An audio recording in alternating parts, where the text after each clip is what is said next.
Kellyanne, can we ask you a couple questions?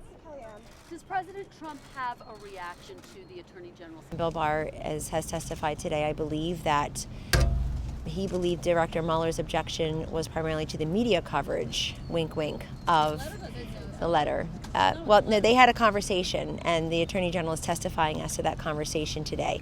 But I think some people, respectfully, are starting to sound a little bit desperate, especially the partisans up on Capitol Hill. They must be mad at Bob Mueller for not doing their bidding and not producing the goods that they promised to the American people for 2.5 years. Russian asset, Russia collusion, criminal conspiracy, crimes. The job of a prosecutor is to refer a decline, referral of an indictment. It's that simple. There was no indictment referred. In fact, there was a declination of referral.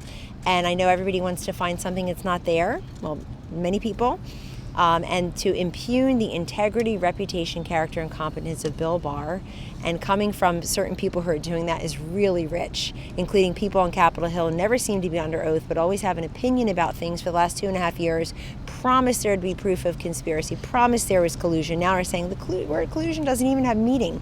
It sure had a heck of a lot of meaning to them for 2.5 years.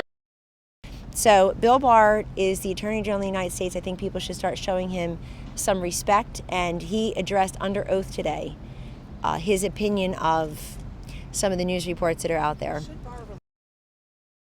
How do you address concerns that Attorney General Barr misled lawmakers on April 9th when he addressed that today? You got to go back to his testimony. He's under oath. Do you have concerns about what seems to be No, I don't, because he was asked a specific question by Congressman Christ, as I understand it. He answered it. He addressed that today under oath. You got to go pull his testimony. He said he didn't mislead anybody. Answered that question.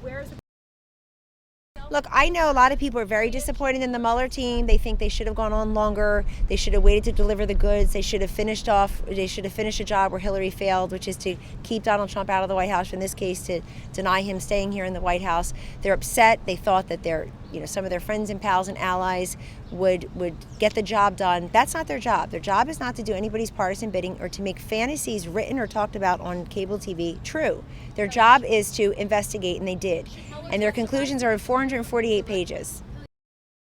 We're very sad that 3 million Venezuelans have fled the country to neighboring nations like Brazil and Colombia. They've had to leave home.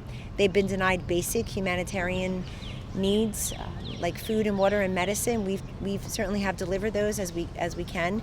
But you heard Ambassador Bolton out on the TV this morning. You've heard Secretary Pompeo. All options on the table. There's a 2 o'clock meeting today about next steps. But we stand with the Venezuelan people, and we stand with Juan Guaido. We recognize him as a leader of Venezuela already. That's why there is no coup. There's no overtaking of a government that we believe he already leads. It's time for Maduro to go, and for his deprivation of basic humane actions, as goes the Venezuelan people. It's time for that to end. I don't think we're worried about Joe Biden. I don't think we're worried about different union endorsements so much as a little bit certainly not frustrated, but a little bit bemused. How do you get away with just saying I'm going to build a middle-class economy and somebody beat you to the punch, in large part because you failed to build a middle-class economy when you were here for 8 years?